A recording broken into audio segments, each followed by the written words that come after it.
Hello days, ഇന്നത്തെ വീഡിയോയിൽ നമ്മളിവിടെ ഡിസ്കസ് ചെയ്യാൻ വേണ്ടി പോകുന്നത് Sreenarayana Guru open university second semester എല്ലാ PG വിഭാഗം വിദ്യാർത്ഥികളുടെയും കോമൺ പേപ്പറായിട്ടുള്ള foundational skills for research writing എന്ന പേപ്പറിലെ ബ്ലോക്ക് 1-ലെ രണ്ടാമത്തെ യൂണിറ്റാണ് ഡിസ്കസ് ചെയ്യാൻ വേണ്ടി പോകുന്നത്. ഒരു എക്സാം ഓറിയൻറ്റഡ് ആയിട്ടുള്ള ഷോർട്ടായിട്ടുള്ളൊരു റിവിഷനാണ് ഉദ്ദേശിക്കുന്നത്.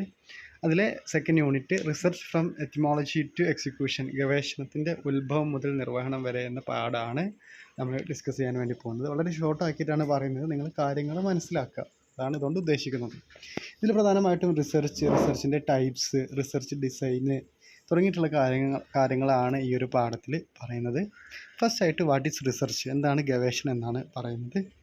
അതിൽ ജസ്റ്റ് ഒരു ഡെഫിനേഷൻ പറയാം. എന്താണ് റിസർച്ച് എന്നുള്ളത് നമുക്ക് നോക്കാം. വസ്തുതകളും വിവരങ്ങളും കണ്ടെത്തുക, വ്യാഖ്യാനിക്കുക, പരിഷ്കരിക്കുക എന്നിവ ലക്ഷ്യമിട്ടുള്ള വ്യവസ്ഥാപിതമായിട്ടുള്ളൊരു അന്വേഷണ പ്രക്രിയയാണ് ഗവേഷണം എന്ന് പറയാം. അതായത് നമ്മൾ എന്തെങ്കിലും പുതിയ തരത്തിലുള്ള വസ്തുതകളും വിവരങ്ങളും കണ്ടെത്തുക, അതിനെ വ്യാഖ്യാനിക്കുക, പരിഷ്കരിക്കുക, ഇത് ലക്ഷ്യമിട്ടുള്ളൊരു നമ്മുടെ ഒരു അന്വേഷണ പ്രക്രിയയാണ് നമുക്ക് റിസർച്ച് എന്ന് പറയാൻ പറ്റുക. ഇതിൻ്റെ ലക്ഷ്യം എന്ന് പറയുന്നത് അറിവ് വർദ്ധിപ്പിക്കുക, അതുപോലെ ആ അറിവിന് പുതിയ പ്രായോഗിക രൂപങ്ങൾ നൽകുകയും ചെയ്യുക എന്നതാണ് ഇതിൻ്റെ പ്രധാനപ്പെട്ട ലക്ഷ്യം.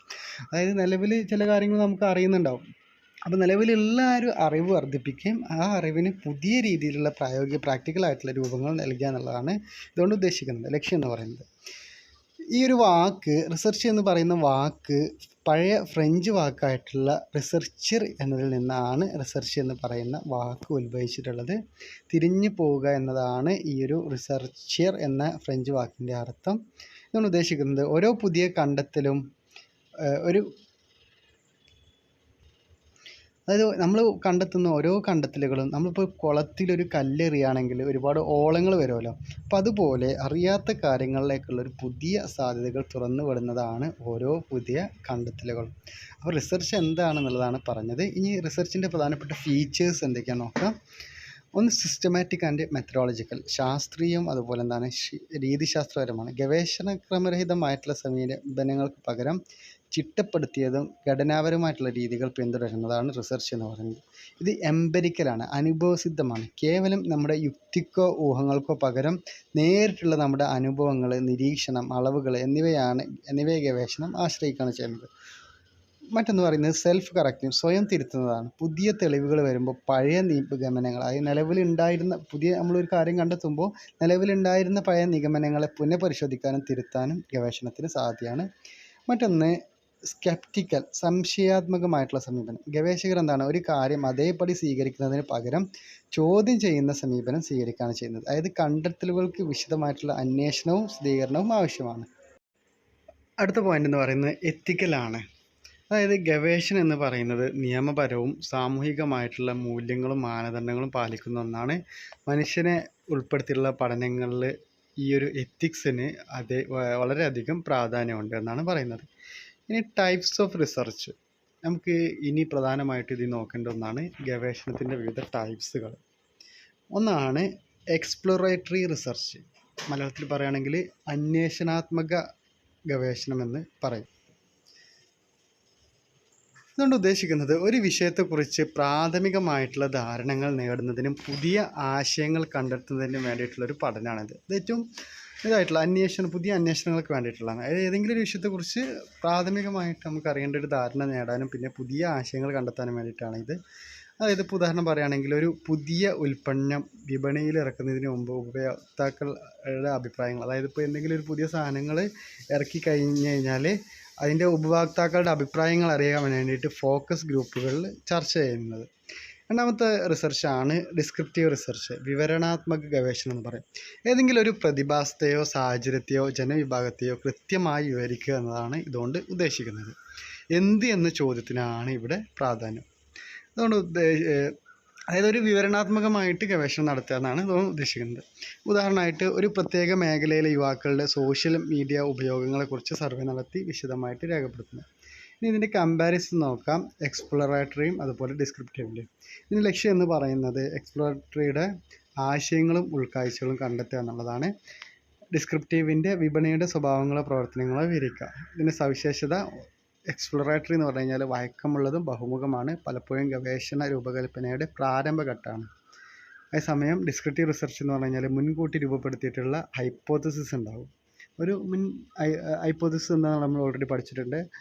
ആ ഒരു ഹൈപ്പോത്തസിസ് ഇതിലുണ്ടാവും. ഇത് ആസൂത്രിതവും അതുപോലെ എന്താണ് ഘടനാപരമായിട്ടുള്ള രൂപകൽപ്പനയാണ്.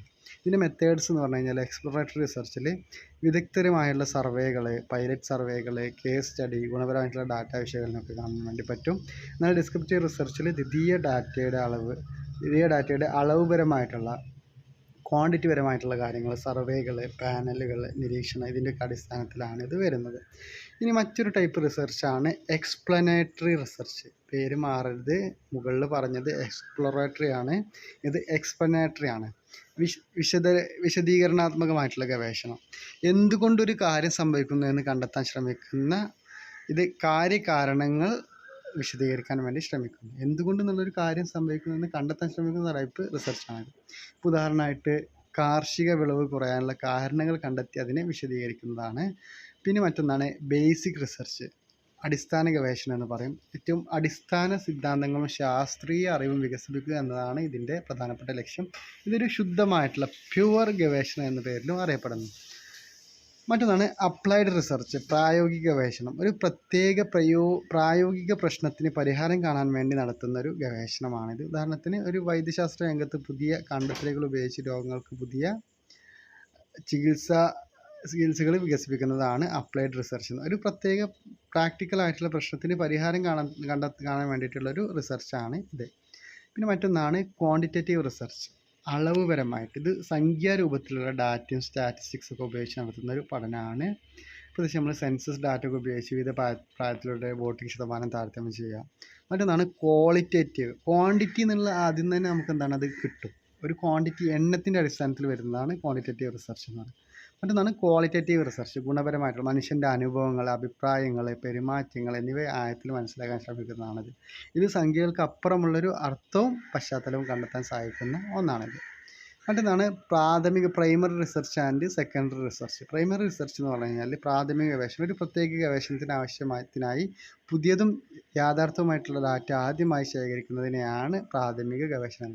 നമ്മളെന്താണ് ഒരു ഗവേഷണത്തിനായിട്ട് ഡാറ്റ ആദ്യമായിട്ട് നമ്മൾ ശേഖരിക്കുകയാണെങ്കിൽ, നമ്മൾ സർവേയിലൂടെ, അഭിമുഖത്തിലൂടെ, നിരീക്ഷണത്തിലൂടെ ഒക്കെ ശേഖരിച്ച് ആ ഡാറ്റ ഉപയോഗിക്കുന്നുണ്ടെങ്കിൽ അതിനെയാണ് പ്രൈമറി റിസർച്ച് എന്ന് പറയുക. സെക്കൻഡറി റിസർച്ച് എന്ന് പറഞ്ഞു കഴിഞ്ഞാൽ മറ്റുള്ളവർ ഇതിനകം ശേഖരിച്ച് വെച്ചൊരു ഡാറ്റയും വിവരങ്ങളും ഉപയോഗിച്ച് നടത്തുന്ന പഠനമാണ്. അതായത് ഇപ്പോൾ മറ്റുള്ളവരുടെ പുസ്തകങ്ങൾ, ജേണലുകൾ, റിപ്പോർട്ടുകൾ, വെബ്സൈറ്റ്, ഇതിൽ നിന്നൊക്കെ നമ്മൾ ഡാറ്റ എടുക്കുകയാണെങ്കിൽ അതിനെയാണ് പറയുക സെക്കൻഡറി റിസർച്ച് എന്ന് പറയുന്നത്. ഇനി ഗവേഷണത്തിൻ്റെ പ്രാധാന്യം എന്തൊക്കെയാണ് നോക്കാം. സിഗ്നിഫിക്കൻസ്.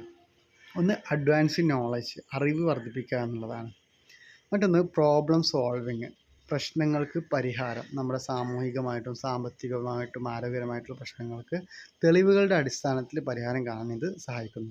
മറ്റൊന്നാണ് ഇന്നൊവേഷൻ ആൻഡ് ഡെവലപ്മെൻറ്റ്, നൂതനാശയങ്ങളും വികസനം. ഒരു ഇൻ്റർനെറ്റ് പോലുള്ള പുതിയ സാങ്കേതിക വിദ്യകൾക്കും കണ്ടുപിടുത്തങ്ങൾക്കൊക്കെ ഇത് എന്താണ് വഴിവെക്കുന്നു. പിന്നെ ഇൻഫോമിംഗ് പോളിസീസ്, നയരൂപീകരണത്തിന് സഹായിക്കുന്നു. മെഡിക്കൽ പ്രോഗ്രസ്സിന് സഹായിക്കുന്നു. അതുപോലെ കൾച്ചറൽ പ്രിസർവേഷൻ, സാംസ്കാരിക സംരക്ഷണത്തിന്, ചരിത്രം, ഭാഷ തുടങ്ങിയിട്ടുള്ളവയൊക്കെ സംരക്ഷിക്കാൻ വേണ്ടി സഹായിക്കുന്നു.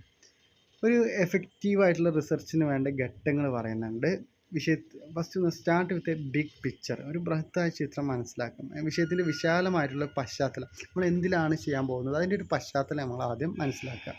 ഫൈൻഡ് റിലയബിൾ സോഴ്സസ്, വിശ്വസനീയമായിട്ടുള്ള ഉറവിടങ്ങൾ അതിന് വേണ്ടിയിട്ട് കണ്ടെത്തുക. ഒന്നിലധികം മികച്ച ഉറവിടങ്ങൾ ഉപയോഗിച്ച് വിവരങ്ങൾ പരിശോധിക്കുക. Define a focused research question, കൃത്യമായിട്ടുള്ളൊരു ഗവേഷണ ചോദ്യം ഉപയോഗിക്കുക. അതാണ് ഏറ്റവും വലിയ ഇമ്പോർട്ടൻ്റ് ആയിട്ടുള്ളത്.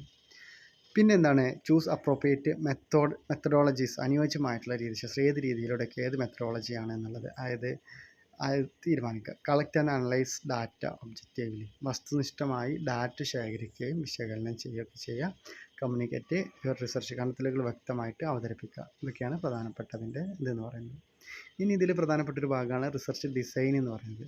റിസർച്ച് ഡിസൈൻ എന്ന് പറഞ്ഞു കഴിഞ്ഞാൽ ഒരു ഗവേഷണം എങ്ങനെ നടത്തണം എന്നതിൻ്റെ പൂർണ്ണമായിട്ടുള്ളൊരു രൂപരേഖ, ഒരു ബ്ലൂ പ്രിൻ്റ്. ഇപ്പോൾ നമ്മളിപ്പോൾ എന്തെങ്കിലും ഒരു സാധനം ചെയ്യുമ്പോൾ അതിനൊരു ബ്ലൂ പ്രിൻ്റ് ഉണ്ടാവില്ല. ഇന്ന കാര്യങ്ങൾ ഇന്ന രീതിയിലൊക്കെയാണ് ചെയ്യേണ്ടത്, ഇതിലൂടെ പോകണം, ഇന്ന സമയത്ത് തുടങ്ങണം യാത്ര. ഇപ്പോൾ എവിടേക്കെങ്കിലും ഒരു യാത്ര പോവുകയാണെങ്കിൽ നമ്മൾ ഇന്ന സമയത്ത് യാത്ര തുടങ്ങണം, അങ്ങനെ പറയാമല്ലോ. അപ്പോൾ അതുപോലെ റിസർച്ചുമായി ബന്ധപ്പെട്ടൊരു ബ്ലൂ പ്രിൻ്റ് അല്ലെങ്കിൽ എന്താണ് മാസ്റ്റർ പ്ലാനിനെയാണ് റിസർച്ച് ഡിസൈൻ എന്ന് പറയുക. ഇതിൻ്റെ പ്രധാനപ്പെട്ട ഘടകങ്ങൾ എന്ന് പറഞ്ഞു കഴിഞ്ഞാൽ റിസർച്ച് അപ്രോച്ചസ് ഉണ്ടാവും. ക്വാളിറ്റേറ്റീവ്, ക്വാണ്ടിറ്റേറ്റീവ് അല്ലെങ്കിൽ മിക്സഡ് ആയിട്ടുള്ളതാണ്. പിന്നെ റിസർച്ച് പ്രോബ്ലം, പരിഹരിക്കേണ്ട പ്രശ്നം വ്യക്തമാക്കുക. പിന്നെ ഒരു ലിറ്ററേച്ചർ റിവ്യൂ, നിലവിലുള്ള പഠനങ്ങളെക്കുറിച്ചുള്ളൊരു അവലോകനം ഡീറ്റെയിലായിട്ട് പറയുന്നുണ്ട്. പിന്നെ ഡാറ്റ കളക്ഷൻ എങ്ങനെ വേണം, അതുപോലെ ധാർമ്മിക നിയമങ്ങൾ എങ്ങനെ, അങ്ങനെ തുടങ്ങിയിട്ടുള്ള കാര്യങ്ങളൊക്കെ അതിൽ നോക്കേണ്ടതുണ്ട്. അതൊക്കെയാണ് ഈ ഒരു ഇതിൽ പറയാനുള്ളത്. ഫസ്റ്റ് ഗവേഷണം എന്താണെന്നുള്ളത് മനസ്സിലാക്കുക, അതും അതിൻ്റെ ടൈപ്സ് ഇതൊക്കെയാണ് ഇതിൽ പറയുന്നത്.